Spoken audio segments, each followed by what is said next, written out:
Like a garden snail leaves a trail behind, a story snail leaves a tail behind.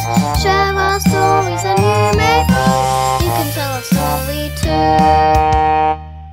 Hello everybody today!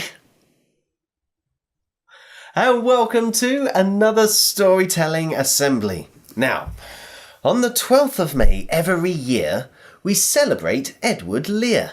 His poeticism was full of a rhythm we're ready to share with you here.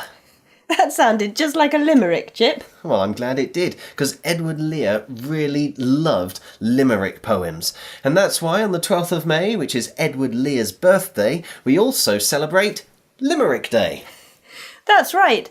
Edward Lear was born in 1812 and he was famous for writing nonsense poetry. He just really loved writing silly, funny poems. Probably his most famous one is The Owl and the Pussycat. You might know about them and how they went to sea in their beautiful pea green boat.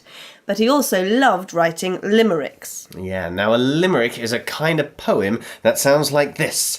Dee-diddly-diddly-dum, dee-diddly-diddly-dum, dee-diddly-dum, dee-diddly-dum, dee-diddly-diddly-dum. And they can be really funny. Quite often they are jokes, and sometimes people try to squeeze a whole story into just those 5 lines.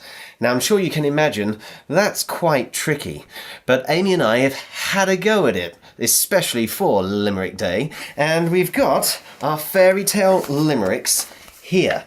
Now, we're keeping them secret because I'm going to see if Amy can guess which fairy tale mine are trying to tell. And I'm going to see if Chip can guess which ones I'm trying to tell, and perhaps you might get there first. Yeah, you probably will. Okay, well, do you want to start? I'll start. Here I go. A prince who had thought his love true lamented, "Oh, what shall I do? I asked her to stay, but she just ran away, and all I have left is her shoe." Okay, so the prince is holding a shoe. It's got to be Cinderella? Yes. Yeah. Okay, well, let's see how you do with my first one. Here we go. There once was a sweet little man who feared being eaten and ran. He made a mistake when he came to a lake and asked Fox, "Swim as fast as you can." Oh, goodness, a lake and a fox and somebody running away.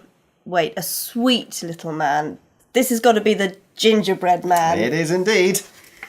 Okay, what right, you got for me next? My turn. A girl who had long golden hair found a cottage and broke a small chair. She started to snore, then woke up and saw 3 creatures, which gave her a scare. To be honest, I think I had that with the long golden hair. That's got to be Goldilocks, right? Yes, that was quite obvious, wasn't it?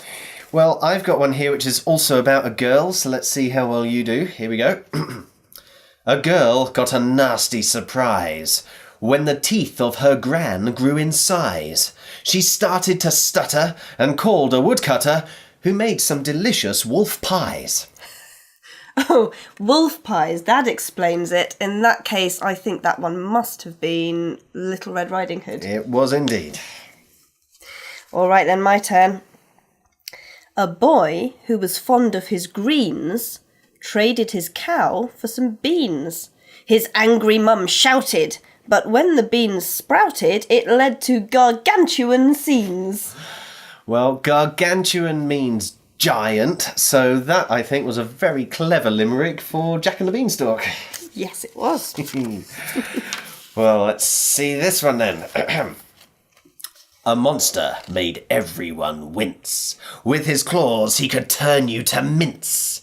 But a girl, fair of feature, showed love to the creature, transforming him into a prince. Oh, a monster that turns into a prince. Beauty and the Beast. It was Beauty and the Beast. But I've a similar story to tell, about a princess who played near a well. Along came a frog, who asked her for a snog, to unravel a mystical spell. That must be The Princess and the Frog, when she's dropped her ball down the well. That's what the well is. All right, then. There once was a princess who said, I have such a pain in my head. My front and my back are all bruised blue and black because of this lump in my bed. Ah, the lump. Would that have been a pea in the bed of this princess by any chance? Yes. Okay, well, I think this is my last one. So let's see if you get this one. 2 kids found a house made of cake, where a witch wished to eat them like steak. Her heart had no lovin', but she fell in the oven. And the kids turned the settings to bake. That one's really funny. Oh, that must be, let's see, House Made of Cake, Hansel and Gretel. Hansel and Gretel it is. Well, this is my last one.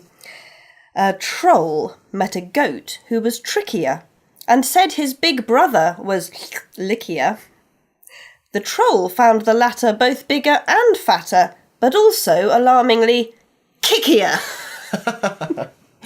Excellent. That is the 3 Billy Goats Gruff. Yes, that's right, you got it. Lickier. Tastier. I was struggling with the rhymes. I guess that's what limericks do, though. They make you invent silly words for things. So, yeah, that's what Edward Lear did a lot, wasn't it? Yes, it certainly is. He invented lots of nonsense words too. So I wonder whether you could now have a go making up your own limericks. Maybe you could take an original story that you've made up, or you could try doing what we've done and take a story that you already know and see if you can get it really, really small like that. And if you do, we'd love to hear them. Oh yeah, please do send them or tweet them to us. Maybe we'll be able to read yours out on next Limerick Day. So it's only remaining to say... Cheerio! Happy Limerick Day! And if you have penned one, we'd love you to send one. so go on, grab a pencil and play.